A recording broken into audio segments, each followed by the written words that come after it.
CP booth committee సభ్యుల దిశానిర్దేశానికి ఆ party అధినేత జగన్ తిరుపతిలో సమర శంఖారావం కార్యక్రమం నిర్వహించారు. లాఠీ దెబ్బలు తిన్నారు, ఎన్నో కష్టనష్టాలకు వచ్చారు. మీ అందరికీ అండగా తానున్నానని, అందరి బాగోగులు చూస్తానని జగన్ చెప్పారు. మీకు తగిలిన ప్రతి గాయం నా గుండెకు తగిలినట్టే భావిస్తానని జగన్ చెప్పారు.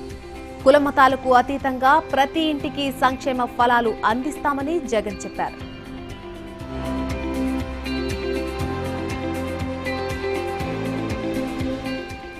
చంద్రబాబు హయాంలో రాష్ట్రం లూటీకి గురైందని, ఆయన ఆటలు ఇక సాగనివ్వకూడదని జగన్ అన్నారు. ప్రతి ఓటరు ఓటు వేసేలా బూత్ కమిటీల సభ్యులు శ్రద్ధ తీసుకోవాలని, చంద్రబాబు పెట్టే ప్రలోభాలకు లొంగకుండా చూడాలని జగన్ చెప్పారు. ఎన్నికల్లో చంద్రబాబు ఒక్కరితోనే పోటీ కాదని, ఎల్లో మీడియా అన్యాయం మోసాలతో పోటీ పడాల్సి ఉందని జగన్ తెలిపారు. రెండో సినిమా ఈ మధ్య కాలంలోనే జరుగుతా ఉంది కాబట్టి మీ అందరికీ కూడా ఆయన తీస్తా ఉన్న డ్రామాలు, చేస్తా ఉన్న నాటకాలు, ఆయన తీస్తా ఉన్న రెండో సినిమా కంటికి బాగా కనిపిస్తా ఉంది. ఈ పెద్ద మనిషి రెండో సినిమా ఎన్నికలకు 6 నెలల ముందు 3 నెలల కోసం తీసిన ఈ రెండో సినిమాలో మనకు కనిపించేది ఏమిటో తెలుసా?